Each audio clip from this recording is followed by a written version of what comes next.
tenemos una deuda, y por eso debemos de pagarla con toda la gratitud del mundo a aquellas personas que dedican su tiempo a escuchar. Realmente la oportunidad que nos dais de servir y de ayudar es muy importante, por lo menos para mí, y considero que muchas otras personas piensan de igual forma. En ese sentido, vamos a dar paso al tema rápidamente porque es un tema de una enjundia bastante grande y tiene muchas aristas, tiene muchos enfoques colaterales que lógicamente no vamos a poder abordar en profundidad, pero que los iremos marcando, los iremos desarrollando, los iremos explicando, y si luego sobre alguno de los enfoques que hablemos tiene alguna pregunta, en el turno de preguntas puede hacer las preguntas que considere, ¿vale? Bueno, decir que el suicidio para mí es una epidemia silenciosa, porque estamos ahora en tiempos en que está muy de moda la palabra epidemia, la palabra pandemia. Sin embargo, no nos damos cuenta de que el suicidio, según la Organización Mundial de la Salud, estadísticas reales nos hablan de que al cabo del año se producen más de 1 millón de muertes por suicidio en todo el mundo. Una cifra que es total y absolutamente baja y total y absolutamente irreal, porque hay más de la mitad de los países que albergan la población mundial, como por ejemplo China, con 1.200 millones, India con 1.100 millones y más del 50% de los países de África que no ofrecen datos a la Organización Mundial de la Salud sobre los suicidios que hay en sus propios países. ¿Qué quiere decir esto? Que ese millón del que habla la OMS se puede elevar al número que nosotros queramos respecto a la incidencia real de este problema. El aumento es exponencial de una manera terrible en los últimos 30 años. Ha habido un aumento de más de un 70% de suicidios en el mundo. Y concretamente, en las estadísticas que elabora la OMS sobre las causas de muerte en todo el mundo, la segunda causa de muerte de los jóvenes de 15 a 29 años no es la droga ni es ningún otro tipo de cosa, nada más que el suicidio. El suicidio es la segunda causa de muerte en todo el mundo para jóvenes de 15 a 29 años. Es un dato preocupante, muy preocupante. Ahora bien, concretamente trasladando el tema a nuestro país, si cogemos las estadísticas del 2016, del año 2016, que es el último año actualizado en el que tenemos estadísticas del suicidio en España, veremos que en el año 2016 en España se suicidaron 3.800 personas. 3.800 personas al año son justo 10 veces más que los homicidios que hubo en España durante ese año del 2016. ¿Qué quiere decir? Que hubo 350 homicidios durante todo el año 2016 en España y, sin embargo, hubo 3.800 suicidios. Es justo el doble que las personas que murieron por accidente de tráfico.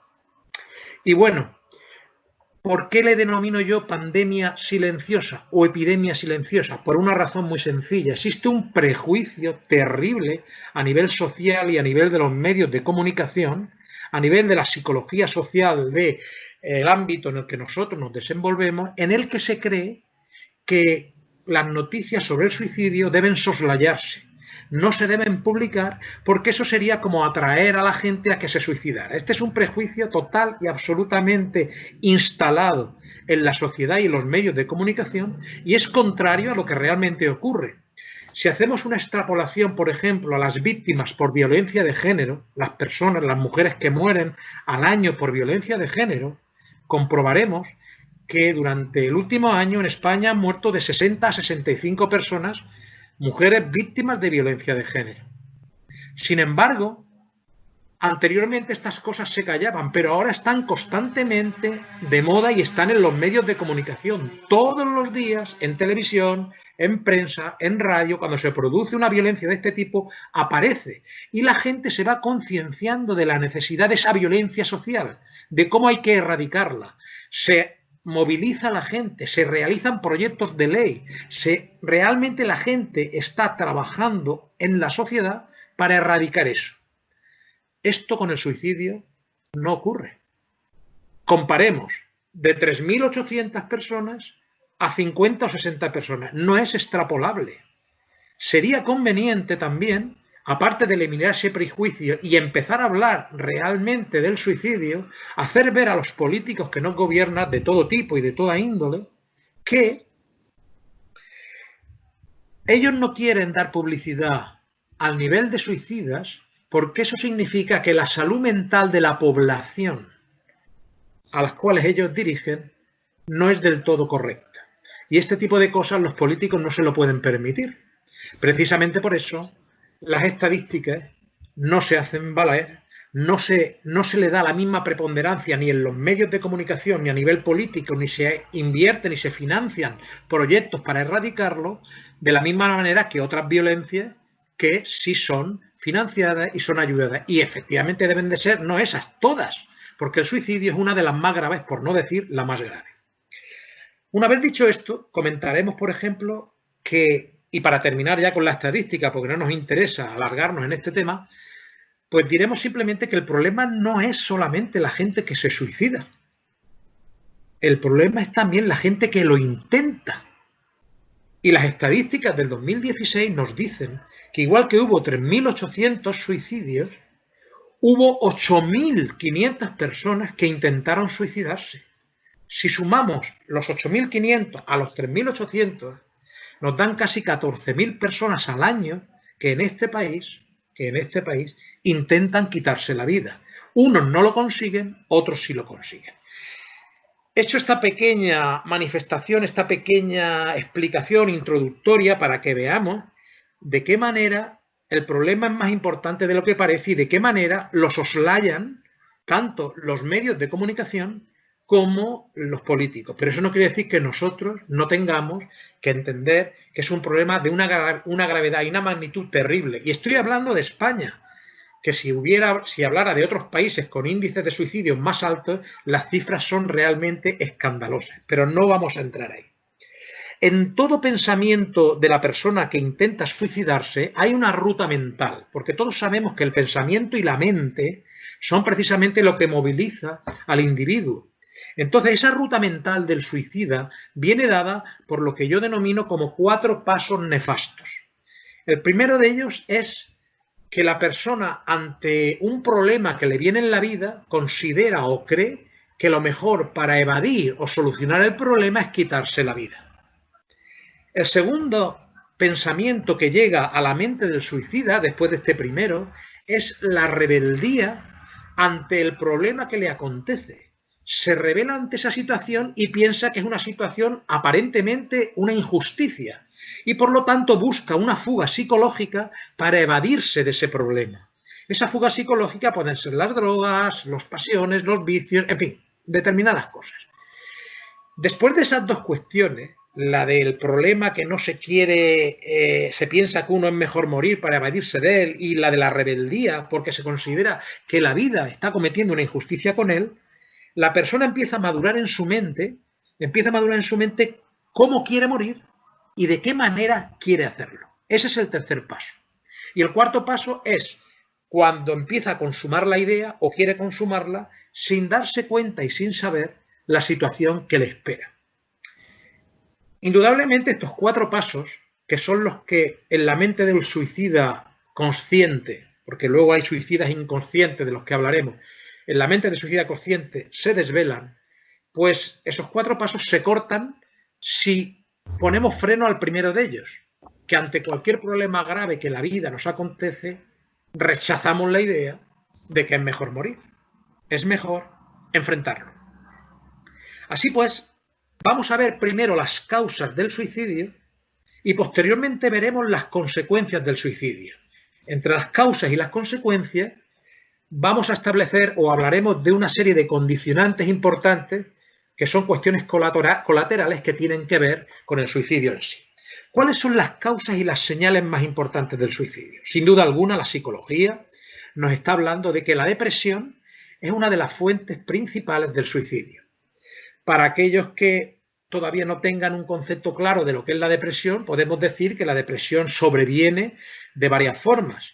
Puede sobrevenir por causas fisiológicas o biológicas, por ejemplo, por hereditariedad, puede sobrevenir por una infección infectocontagiosa, puede sobrevenir por un accidente traumático y deteriorar el cerebro, etcétera, etcétera. Esas son causas fisiológicas. Está demostrado mediante estudios por los psicólogos y los psiquiatras que, por ejemplo, de dos progenitores con depresión, la probabilidad de que el hijo salga depresivo es de un 60%.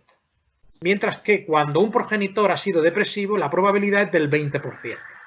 No quiere decir con esto que la depresión sea solamente las causas biológicas las que la producen, pero evidentemente la herencia influye mínimamente, pero influye.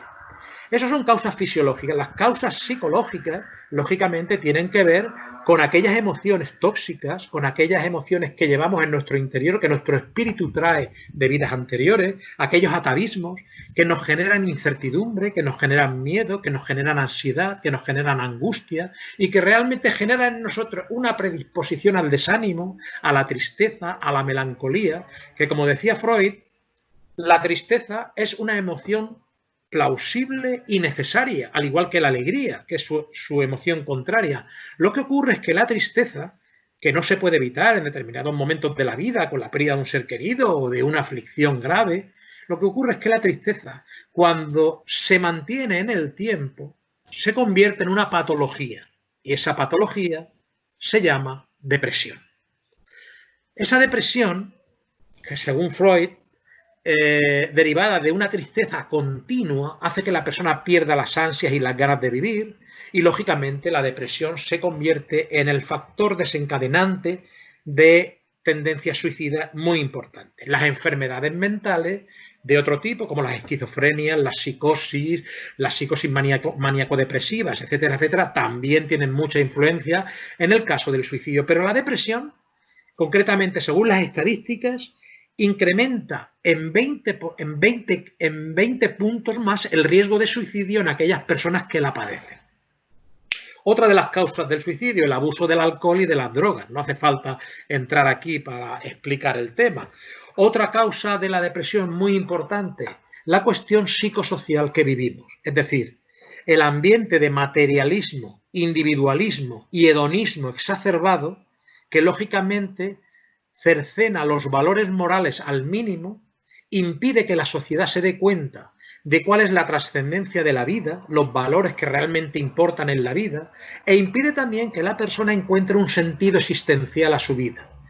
El vacío existencial es una tercera causa importantísima que, como decía el gran psiquiatra Viktor Frankl, es la causa principal de neurosis terribles. El vacío existencial. El vacío existencial se caracteriza por una falta de sentido de la vida.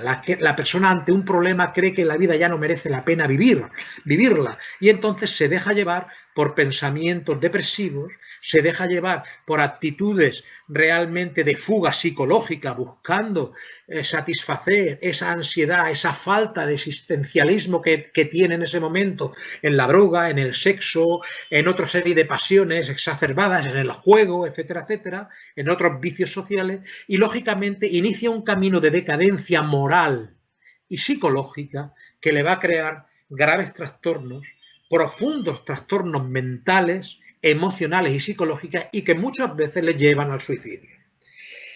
Viktor Frankl, del que hemos hablado, me gustaría hablar de él un poquito porque fue un personaje extraordinario. Viktor Frankl es un psiquiatra y un neurólogo de origen judío que vivió la experiencia de los campos nazis de Auschwitz, fue junto con su familia apresado en Viena y llevado a los campos nazis cuando él ya ejercía como profesor, recientemente ejercía como profesor y como neurólogo y psiquiatra, y allí vio cómo gaseaban a su mujer, que estaba embarazada, cómo mataron a su madre y a su padre, y él sobrevivió a Auschwitz y volvió cuando fue liberado del campo por los norteamericanos. Él escribió un libro maravilloso que es una de las obras que yo recomiendo siempre para recuperar el sentido de la vida y para recomendar a aquellas personas que han perdido realmente el sentido existencial de su propia vida, y que se titula El hombre en busca de sentido. Esa obra maravillosa de este psiquiatra extraordinario realmente se basa en las experiencias de deshumanización psicosocial que él vivió durante los 4 años que estuvo internado en Auschwitz. Allí vivió cómo la animalidad degeneraba, cómo la humanidad del ser humano llegaba a convertirse en algo realmente terrible. Y gracias a esa experiencia desarrolló una teoría psicológica, una terapéutica psicológica que junto al psicoanálisis de Freud, la psicología individual de Adler y la de Viktor Frankl son las 3 psicoterapias más importantes para el sentido vivencial y acabar con ese vacío existencial del que hablaba antes, que es el origen de muchos suicidios. Él la denominó como logoterapia y es la búsqueda del sentido de la vida. Para Frankl, el sufrimiento tiene un sentido, hay que saber aceptarlo, se puede sobrellevar, se puede convivir y en todas las situaciones, por graves y difíciles que sean, el hombre siempre tiene la libertad de elección para poder decidir. Por muy difíciles que sean las situaciones como las que él mismo vivió, en unas situaciones realmente que no vamos a mencionar aquí, que pueden leer en ese libro y que pueden encontrar en su información, por muy difíciles, catastróficas, desesperantes y acuciantes que sean las situaciones de deshumanización y de animalidad humana y de degeneración moral, el hombre siempre tiene la capacidad de decidir. Y es muy importante saber esto, porque él, en su juventud, fue un gran luchador antes de sufrir ese encierro. Cuando estaba terminando su carrera en la Universidad de Viena, él fue uno de los grandes luchadores que inició una cruzada, digámoslo así, contra el suicidio. En aquella época, eran los primeros años del siglo pasado, en aquella época muchos estudiantes que iban a estudiar a la Universidad de Viena se suicidaban porque no querían cumplir con las expectativas que sus padres habían puesto en ellos, y tenían que aprobar las asignaturas. Y ante el miedo o el terror de no poder aprobar, muchos estudiantes se suicidaban. Y él, en su último año de carrera, junto con otro grupo de compañeros, cuando empezaban a hacer el doctorado de neurología y psiquiatría, montaron un grupo de asistencia psiquiátrica y psicológica para ayudar a aquellos compañeros que en la Universidad de Viena y en otras universidades tenían tendencias suicidas o habían intentado suicidarse por problemas amorosos, por cuestiones de estudiantes, etcétera, etcétera. Y lograron cosas extraordinarias.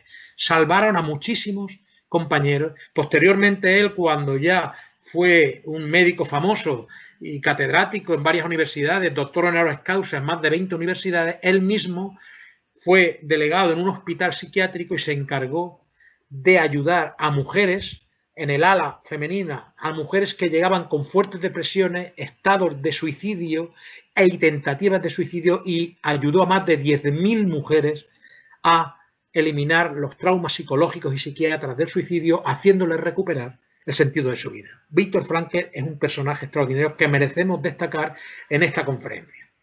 Por eso lo hago y espero que ustedes me perdonen la digresión para seguir ahora con el tema espiritual. La vida, pues, tiene un sentido y un propósito, y el suicidio es algo realmente contrario a las leyes de Dios, como nos dice Allan Kardec en las obras de la codificación. Antes de pasar de las causas a las consecuencias, me gustaría hacer algunas matizaciones. Hay una serie de consideraciones, como he dicho al principio de la conferencia, hay una serie de aspectos importantes que tienen que ver con el suicidio. Por ejemplo, el suicidio inconsciente. El suicidio inconsciente es aquella persona que, por ejemplo, no desea morir, no desea suicidarse, pero a raíz de un vicio, por ejemplo, como el tabaco de forma exacerbada, pues no puede evitarlo y realmente se está matando poco a poco y acorta su vida 10 o 15 años precisamente porque tiene un cáncer de pulmón y muere antes de la época que le tocaba desencarnar. En ese sentido, eso es un suicidio inconsciente. ¿Tiene responsabilidad? Pues sí tiene responsabilidad. Evidentemente, la falta es proporcional, la expiación es proporcional a la falta. Por lo tanto, aunque él no quiera suicidarse, evidentemente ha acortado su vida y eso tiene una repercusión espiritual. Eso es un suicidio inconsciente. Hay otras cosas, como puede ser el suicidio inducido. Hay personas, por ejemplo, que en momentos determinados son capaces de instigar al suicidio a alguna persona que tienen al lado cuando ven que esa persona está sufriendo mucho o tiene un cuadro depresivo muy agobiante o una situación difícil, y como ellos no tienen conciencia de que hay una realidad espiritual después de la muerte, pues no tienen empacho ninguno en inducir a otras personas al suicidio. ¿Qué nos dice Allan Kardec de esto? Pues Allan Kardec, en el Libro de los Espíritus, en el ítem 946, nos dice que aquella persona que induce al suicidio a otra responderá de ese acto como un asesinato. Por lo tanto, el que induce a suicidarse a otro tendrá que dar cuenta de su acto como si fuera un asesinato. Aparte del suicidio inconsciente y del suicidio inducido, tenemos algo que son las tendencias suicidas. Las tendencias suicidas se traen de forma atávica en nuestro propio periespíritu, en nuestra propia alma. Son las personas, o somos las personas que en vidas anteriores, en un momento determinado, cometimos un suicidio en nuestra vida. Y lógicamente las repercusiones de ese acto no solamente se producen en la vida subsiguiente, sino que muchas veces tienen consecuencias durante varias vidas, no solo una, sino durante varias vidas. Por lo tanto, es muy importante saber que muchas de las personas que tienen tendencias suicidas no solamente son porque en el pasado las tuvieron y todavía en ellos anida, en su inconsciente anida, esa tendencia a quitarse la vida al más mínimo problema. Una de las causas del suicidio que no he mencionado anteriormente y que tiene que ver con esta cuestión, por eso la he dejado para ahora, es precisamente la parasitosis u obsesión u subyugación espiritual. Es decir, personas que, según nos dice el espiritismo, sufren procesos obsesivos por motivos de venganza por otros espíritus enemigos del pasado y los inducen al suicidio durante un proceso de magnetismo mental, hipnosis mental, donde van incentivando en ellos las ideas depresivas, las ideas de, digámoslo así, de desmitificación de su propia personalidad, haciendo ver que ellos no sirven para nada, que no valen para nada, con la intención de vengarse, de quitarlos de la vida porque son deudos que tienen correspondientes a cuestiones del pasado. La parasitosis espiritual, la obsesión y concretamente la subyugación es un añadido a las otras causas de las que hemos mencionado anteriormente: la depresión, los vicios y pasiones graves como el alcoholismo, con la vampirización de espíritus obsesores, el alcoholismo, la drogadicción, el tabaquismo, etcétera, etcétera. Y la obsesión o parasitosis espiritual se une a esas otras causas de las que hemos hablado, incentivando al suicida a quitarse la vida. Kardec habla, dentro de la doctrina espírita, de otro concepto, y con esto ya terminamos las consideraciones adicionales que luego podemos ampliar si alguno quiere en el turno de preguntas. Habla de un concepto muy interesante. Kardec nos habla del suicidio moral. ¿Qué es el suicidio moral?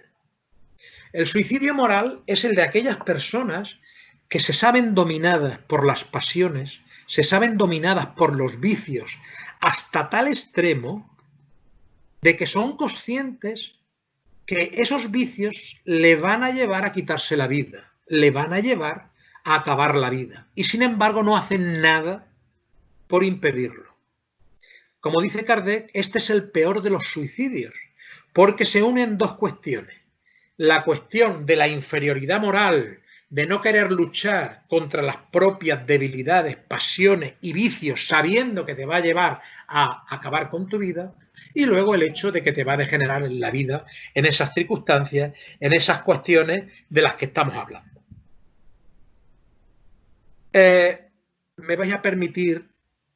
¿Os estáis aburriendo? ¿Voy más rápido? ¿Voy más lento? ¿Va bien todo? Vale, pues continúo.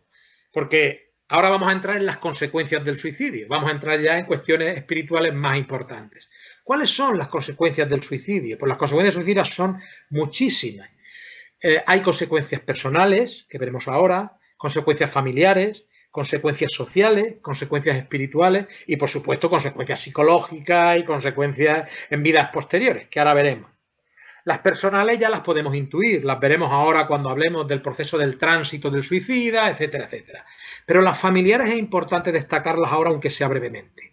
Muchas veces los suicidas se suicidan porque consideran que no pueden enfrentar determinados problemas familiares. Pero la pregunta es, ¿el hecho de que yo no pueda enfrentar determinados problemas familiares me autoriza a mí a quitarme la vida y a dejar en la indigencia, por ejemplo, a mi esposa y a mis hijos? O incluso aunque mi intención suicida sea una buena intención, incluso aunque mi intención suicida sea una intención por amor, ¿cómo podemos dilucidar esto? ¿Qué creemos? Si yo me quito la vida por amor hacia algún familiar mío, ¿qué responsabilidad, qué repercusión tengo al respecto? ¿Tendré que tener un atenuante? ¿No lo tengo? ¿He de cumplir con el mal que he cometido? Es muy importante tener esto en cuenta. El mal es siempre el mal. Y la opción del suicidio es uno de los mayores atentados contra la ley de Dios, que es la ley de la vida. Por lo tanto, no podemos, bajo ningún pretexto ni condición, por mucha que nuestra intención sea positiva o buena, quitarnos la vida, porque no sabemos las consecuencias posteriores que nuestro acto va a repercutir en aquellos que nos rodean. Pondré un ejemplo, que es mencionado por Kardec en el capítulo 5 del libro del cielo y el infierno y la justicia divina. Cuando está hablando de las causas y los distintos tipos de suicidas, hay un ejemplo que él menciona de un señor, un comercial muy rico y muy importante, que en la guerra que estaba librando Francia en el año 1850 contra Italia por una cuestión de frontera, pues llamaron a filas a su único hijo. Tenía un único hijo al que quería con locura, y entonces la única manera de librar a su hijo de ir a la guerra y de que pudiera fallecer era quitarse la vida, porque si él se quitaba la vida, quedaba la viuda y por la ley francesa el hijo ya no iba a filas, ya no iba a la guerra. Y él, por amor paterno, filial, se quitó la vida para que su hijo no fuera a la guerra. Este espíritu fue convocado en las reuniones de la Sociedad Espírita de París por Allan Kardec y manifestó lo siguiente: estaba sufriendo mucho y realmente él era consciente de que nunca más haría lo que había hecho, porque, en primer lugar, aunque su acto fue un acto de amor paterno, el mal siempre es el mal. Y evidentemente su falta se veía atenuada porque él había realizado ese acto por amor. Entonces, la expiación que él estaba cumpliendo era muchísimo menor que la de otros suicidas por la intención del acto, por la intención del acto que él tenía, que él había tenido. Al final eso no sirve de nada. Los espíritus, oigo una voz por ahí. Los espíritus le dijeron a Kardec,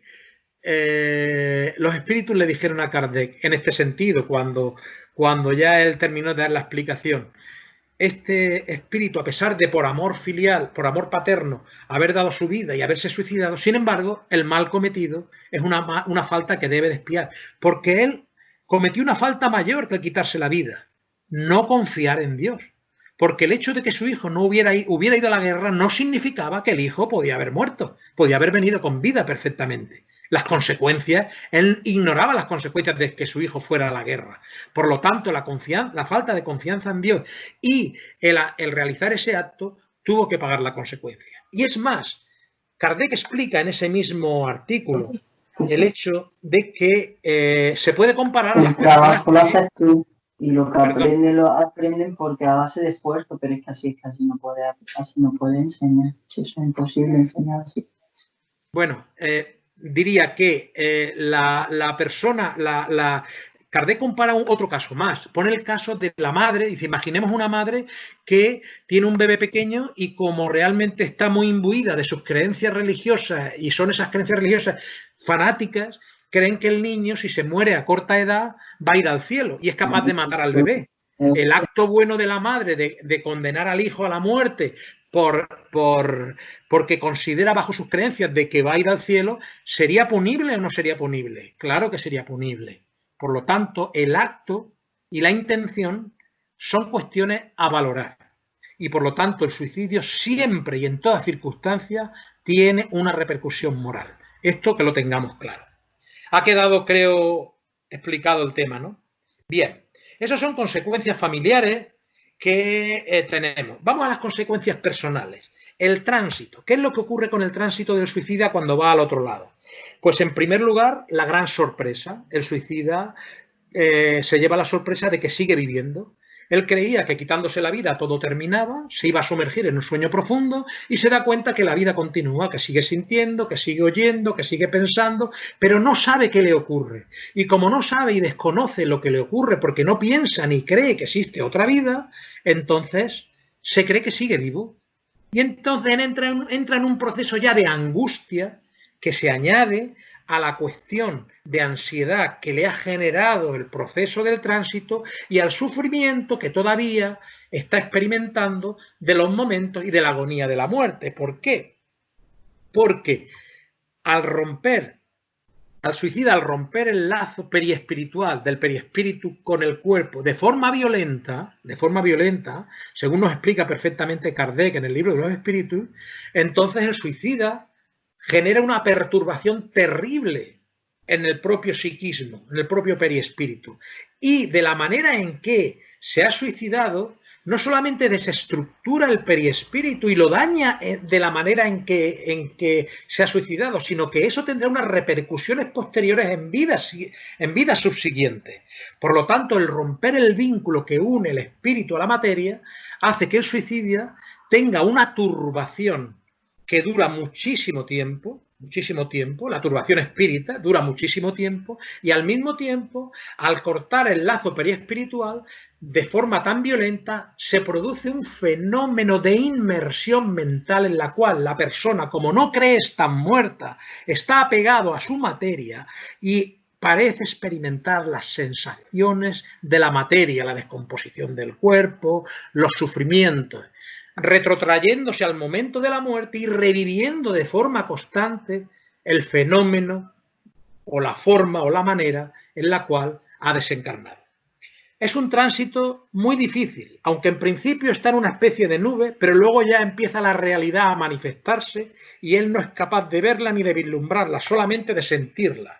Se siente rodeado por una angustia que lo domina, no sabe qué es lo que ocurre y empieza a experimentar las sensaciones que su periespíritu todavía recibe de los influjos del periespíritu. Bien, cuando llega al otro lado, debido a ese aspecto de perturbación mental de la que hablamos, cuando empieza a recuperar un poco lucidez mental, como su estado mental está completamente perturbado por las sensaciones que experimenta que no sabe explicar y por la sensación de que está vivo y que no sabe comprender, aparte de sentir la angustia de la muerte y de ver que sigue vivo y de que los propósitos que él se había propuesto a la hora de quitarse la vida no se están consiguiendo, pues entonces, ¿qué es lo que ocurre? Que mentalmente entra en un proceso de perturbación y por sintonía llega a un lugar donde hay otros como él.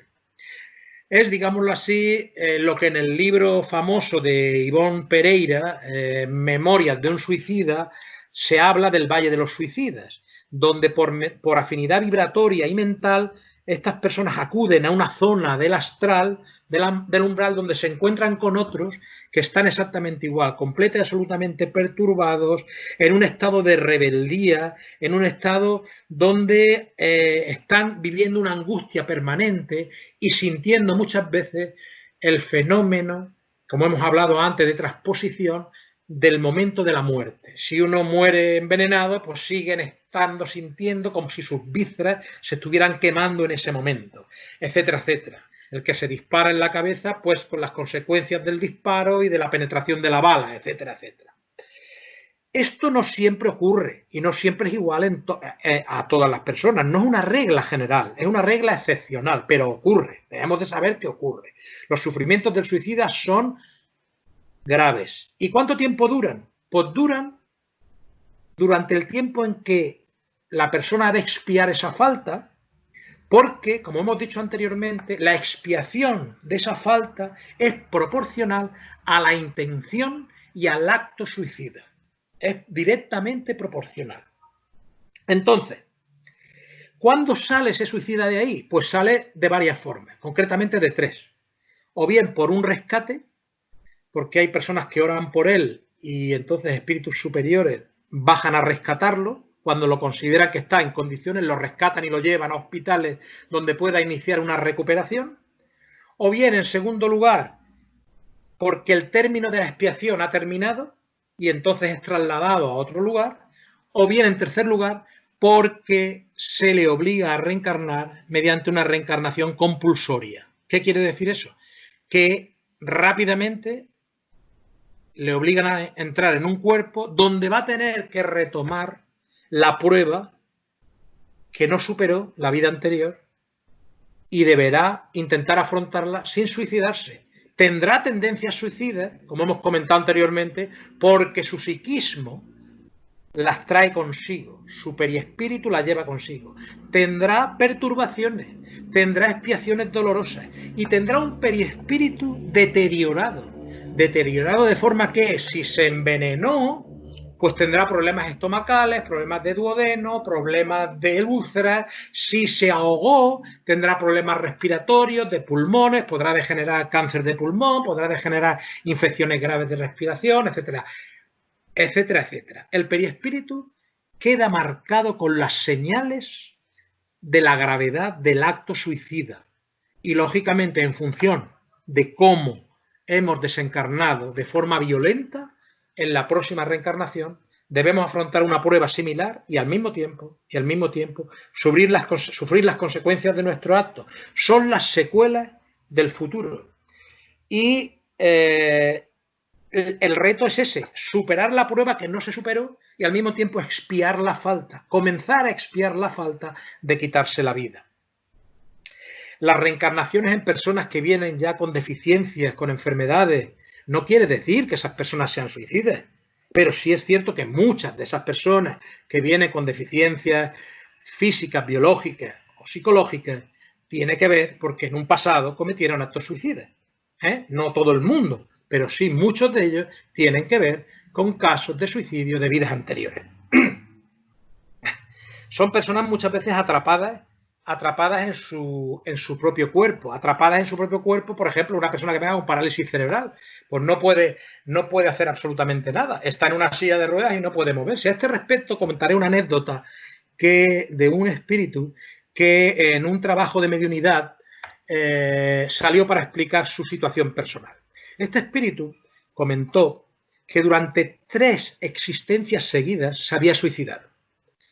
La primera de ellas fue inducido por una esposa a hacerlo. Y ella actuó mal y fue inducido por ella y en base a una serie de cuestiones sentimentales o emocionales, él se quitó la vida. La segunda vida vino con el propósito espiritual de intentar expiar la falta y recuperarse. Y no lo consiguió. Volvió a caer y volvió a suicidarse. Y así por tercera vez. Y en la cuarta ocasión que vino, a continuación, el espíritu que tanto le perjudicó y que también estaba pagando sus deudas, se comprometió con él a venir como madre para ayudarle y evitar que él se quitara la vida. Pues bien, ella vino como madre y él, el espíritu que se había suicidado 3 veces, vino en un cuerpo deforme, en un cuerpo completa y absolutamente inválido del cuello hacia abajo, con lo cual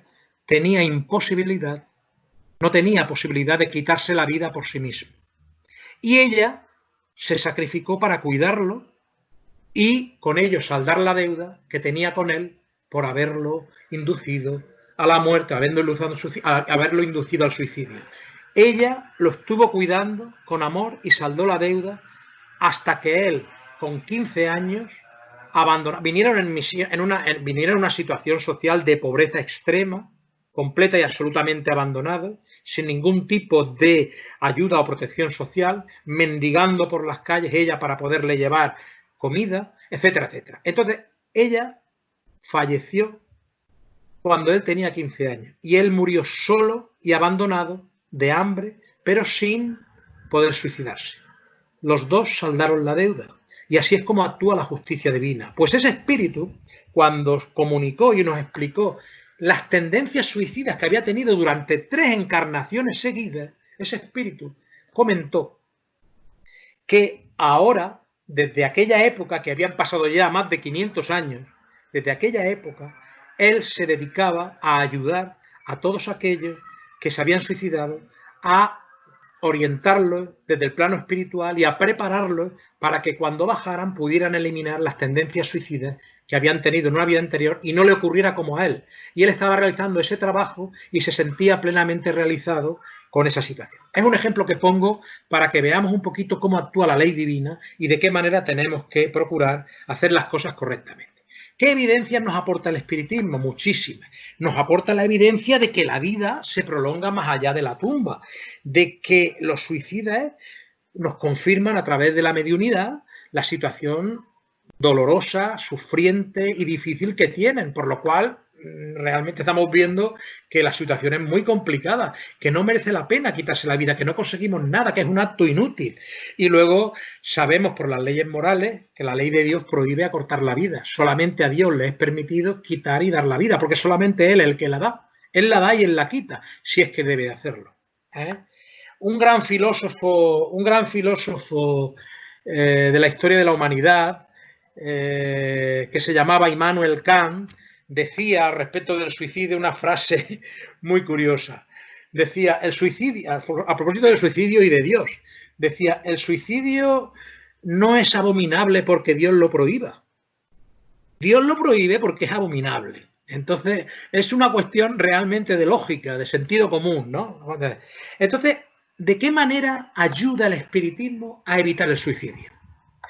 Pues el espiritismo tiene certezas para neutralizar ese pensamiento suicida del que hemos hablado al principio de la charla. ¿Y cuáles son esas certezas aparte de la vida de ultratumba, de que seguimos viviendo? Pues aparte de esa vida futura, la primera cuestión es que el suicida nunca obtiene el resultado que va buscando. Es decir, el suicida, si se quita la vida para no querer saber nada y para olvidarse de que los problemas existen, los problemas se agravan, los problemas se incrementan. Y lógicamente la cuestión es cada vez más grave. Y luego hay suicidas que, por ejemplo, sí que creen en la vida futura. Sí que creen en la vida futura. O de determinadas religiones, pero que se quitan la vida por otros motivos, como por el motivo del amor, del que hemos hablado anteriormente. Sabemos de un caso que está explicado en el libro Senderos de Liberación, de Divaldo Franco, en el cual nos habla de un profesor de 50 años de música que se enamora de su joven alumna de 16 años. Inician una relación sentimental y los padres, lógicamente, no ven bien esa relación y la impiden a toda costa. Y como no pueden estar juntos, deciden suicidarse. Ambos se quitan la vida para estar juntos, porque ellos creen en una vida en el más allá. Son católicos y creen que van a seguir viviendo juntos en el plano espiritual, en el cielo, porque Dios les va a perdonar por el amor que se tienen. Craso error. Desde el punto de vista espiritual se aparece la escena en la cual el profesor intenta buscarla y no la encuentra. Y ella, que desencarna antes que él, está viéndose desde el plano espiritual cómo está gritando, cómo está angustiada, chillando, diciendo, me has traicionado, no te has quitado la vida tal y como lo dijimos, porque ella se quita la vida antes. No te has quitado la vida, estoy aquí, no sé lo que hago, no te encuentro, no te veo. Mientras ella grita, desesperada, mientras ella está completa y absolutamente fuera de sí, él recurre a tocar el violín para ver si con la música es capaz de que ella lo identifique. Y lógicamente ni el uno ni el otro lo consiguen. Para que veamos que incluso en estos casos, aunque se crea en la vida futura, el suicidio sigue siendo un acto abominable en contra de las leyes de Dios y nunca se obtiene el resultado que se busca. Vamos a ir terminando, porque seguro que hay bastantes preguntas. Y aunque hemos empezado 10 minutos tarde, y tengo la complacencia de Jordi de pasarme 10 minutos, ¿verdad? Que la tengo, pues intentaremos ceñirnos a la hora que habíamos prometido. Bien. ¿Qué podemos concluir? Podemos concluir muchísimas cosas. De esta conferencia se puede hacer un seminario de 2, 3 y 4 horas, porque hemos tocado aspectos colaterales, como hemos visto antes, que son para dedicarle concretamente todo una conferencia. Por ejemplo, antes de dar a las conclusiones, un aspecto importante colateral, las tanasias. Eutanasia, distanasia, ortotanasia, mistanasia. ¿Cómo se contempla esto desde el punto de vista espiritual? La eutanasia, que es acortamiento de la vida, es un suicidio total y absolutamente voluntario. La persona decide acortar su vida, cuando no tiene derecho a hacerlo. Por lo tanto, tiene las mismas repercusiones que el suicidio normal. Es un suicidio voluntario. Tengámoslo claro que a nivel espiritual es un suicidio voluntario. Si es inducido, ya hemos visto las consecuencias. Si es causado de forma involuntaria porque se cree que de esa manera tal, también tiene sus consecuencias. Sea como sea, la eutanasia es un suicidio con todas las reglas, con todas las de la ley. La ortotanasia. La ortotanasia es lo contrario de la distanasia. La ortotanasia es el bien morir, es decir, la muerte natural, esperar la muerte cuando llega, tal y como nos mandan las leyes de Dios. La distanasia es justo lo contrario de la ortotanasia. Es la de aquellas personas que tienen un familiar enfermo en proceso terminal y por todos los medios hacen todo lo posible para que esa persona siga viviendo, se le practiquen operaciones, se le someta a sufrimientos a pesar de que saben de que los médicos ya lo han desahuciado completamente y que saben que no deben en ningún momento, si no quieren, seguir el sufrimiento adelante y prefieren mantener, porque tienen posibilidades, a su familiar en un estado completamente vegetativo, sin conciencia y tal y cual, pero no quieren la muerte natural. Incluso generan sufrimientos aleatorios y adicionales a la persona. Esto llevado al extremo. Esa es la distanasia, la ortotanasia, la eutanasia y la mistanasia tiene que ver con el suicidio social. ¿El suicidio social qué es? Pues todas aquellas cosas que vemos en nuestra sociedad que ya ni siquiera nos conmueven porque estamos viviendo en un mundo de total insensibilidad moral. Esas escenas de hambre, esas escenas de decadencia moral, de guerra, de sufrimiento de otras personas con las cuales somos incapaces de identificarnos emocionalmente ni moralmente, porque nos han anestesiado con el materialismo, el hedonismo y todas las cuestiones de esta, digámoslo así, auténtica catástrofe que vive la humanidad de pérdida del sentido y de valor de la vida espiritual. Entonces, mientras sigamos anestesiados ante el dolor ajeno, ante el dolor humano, esta sociedad seguirá cometiendo ese desliz de la mistanasia, dejando morir a gente e incluso haciendo que mucha gente que sería, digámoslo así, merecedora de nuestra compasión, de nuestra ayuda y de nuestra caridad, no la obtenga. Bien, esta digresión de las eutanasias, vayamos a concluir diciendo que el suicidio es un acto de cobardía moral. Un acto de cobardía moral porque no somos capaces de enfrentarnos a los problemas de la vida y creemos que mediante una fuga psicológica vamos a evitarlo. Al mismo tiempo, el materialismo y la insensibilidad, de lo que hemos ido hablando, nos condena precisamente a una situación en que la sociedad solamente busca la satisfacción del placer y confunden placer con felicidad, confunden ser con tener. La persona cree que el placer es la felicidad y está absolutamente equivocada. Ya los psiquiatras nos lo dicen actualmente. El placer no da la felicidad. La felicidad es un estado del alma y un estado bastante difícil de encontrar. Y empieza en este mundo de forma muy difícil por conseguir la paz interior y la serenidad.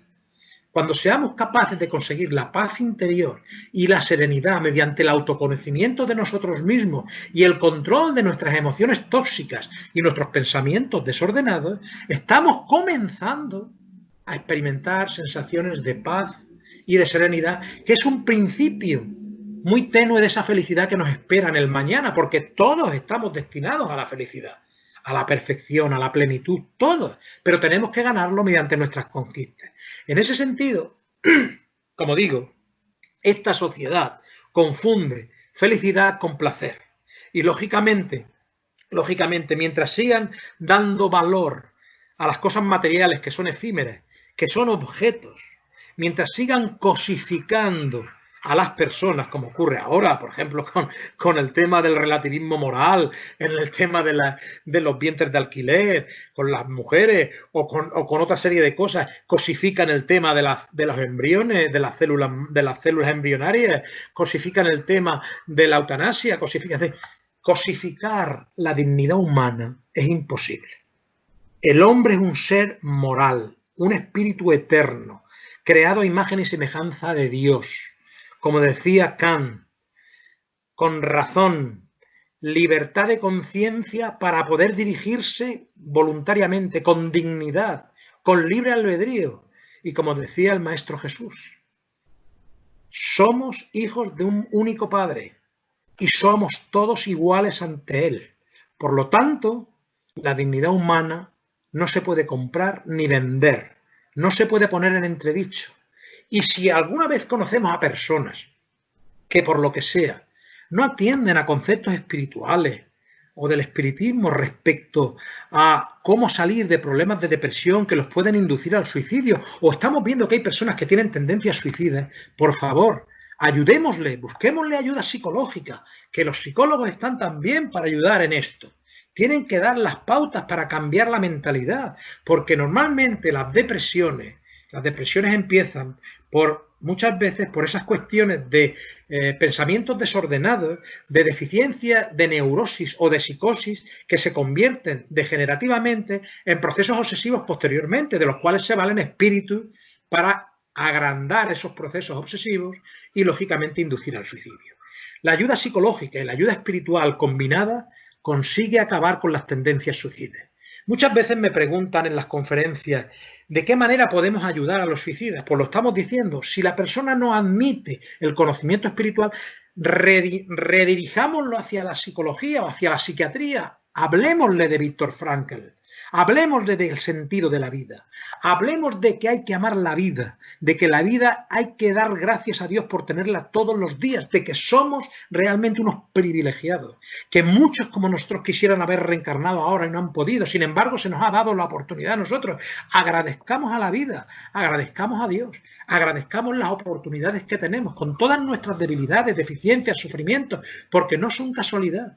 Son parte de la planificación que hemos pedido antes de encarnar. Y precisamente por eso estamos aquí, para subsanar esos errores del pasado y para corregirnos y crecer moralmente.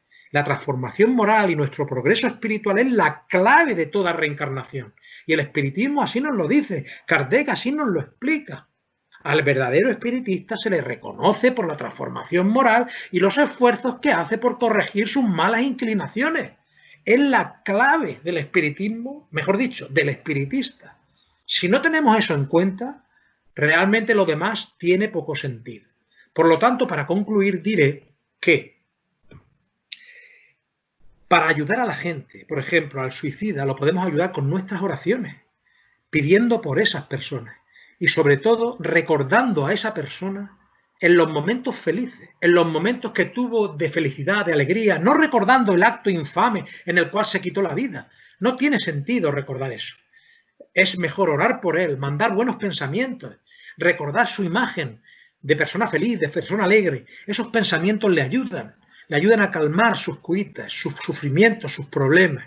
Eso en cuanto al suicida. En cuanto a los familiares, hacerles ver la esperanza del reencuentro el día de mañana, hacerles ver que la muerte no existe, que ese es un espíritu que necesita ayuda, que no es un espíritu que deba ser olvidado, porque está afligido en el plano espiritual y necesita ayuda, y que hemos de recordarlo con amor, con cariño, con afecto, en las cosas buenas que hizo, y mandarle nuestro agradecimiento, nuestra ayuda en forma de oración, y sobre todo una cosa muy importante. Si conocemos a alguien que se ha suicidado y es un afecto personal, hagamos este ejercicio. Todas las cosas buenas que hagamos durante el día, cuando pidamos por esas personas, dediquémoslas a Dios por esa otra persona. Si nosotros dedicamos las obras buenas que hacemos a Dios, pidiendo que con esas buenas obras ayuden a esa persona, ese espíritu que está sufriendo recibe una ayuda extraordinaria y sus sufrimientos se recortan, y se le da una nueva oportunidad de expiación y de progreso mucho antes de lo que probablemente le correspondería. En tercer lugar, aparte de hablarles a los familiares de la esperanza del porvenir, de que se volverán a reunir con él, de que su familiar sigue vivo y de que es preciso pedir por él y orar y ofrecer nuestras cosas buenas por él. En tercer lugar, a todas las personas hablarles de que la muerte no existe. La muerte no existe. Jesús venció a la muerte a través de la resurrección. Una resurrección espiritual, evidentemente. Y nosotros, por el espiritismo, sabemos que la mediunidad nos confirma de que la muerte no existe. La inmortalidad de alma es una realidad certificada ya por la ciencia. Podríamos entrar ahí en multitud de consideraciones, en multitud de aspectos, en multitud de explicaciones científicas, pero no es objeto de esta conferencia. Entonces, es muy importante que sepamos que podemos ayudar de esa manera. Los antídotos para la persona que intenta suicidarse es hablarle con cariño, redirigirlo a un psicólogo, hablarle de la vida espiritual, de que no todo acaba con la vida física, que los problemas todos tienen solución, absolutamente todos, que no hay ningún problema que se eternice en el tiempo, que todo pasa, que debe de adquirir la calma, que debe de adquirir la aceptación del sufrimiento, que se puede hacer, que no hay problema, que hoy tenemos mucha ayuda psicológica para ello, que sobre todo debe tener mucha fe en Dios y en el porvenir, porque todos somos hijos de Dios. Y teniendo fe en Dios, sabiendo que Él está constantemente velando por nosotros y que nunca estamos solos, podemos elevar nuestro pensamiento y pedir ayuda. Y los problemas se minimizan, los problemas poco a poco se diluyen. Hay que tener paciencia, fe en Dios y esperanza en el porvenir. La inutilidad del suicidio y la misericordia de Dios son también otros planteamientos que podemos esgrimir para ayudar. En fin, con todo esto, mis queridos amigos, les contaré que en una ocasión una señora cuyo hijo se había suicidado fue a ver a Chico Javier para preguntarle de qué manera podía ayudar a su hijo que acababa de suicidarse. Y Chico le contestó de la siguiente manera: la oración de una madre derriba las puertas del cielo. La oración de una madre derriba las puertas del cielo. Analicemos el significado de todo esto. El poder de la oración es extraordinario y a los suicidas se les ayuda de esa forma, de esa manera. Y Kardec, voy a hacer una cita textual, la voy a leer para terminar. En el Evangelio según el Espiritismo, en el capítulo 5, dice lo siguiente: el número de suicidios evitados por el espiritismo es considerable. Cuando los hombres sean espiritistas, no habrá suicidas conscientes. Aquel que conoce el espiritismo y acepta la realidad de la vida después de la muerte, nunca más será un suicida consciente. Gracias por vuestra atención, perdonadme si me he extendido y ahora queda a vuestra disposición para las preguntas. Muchas gracias.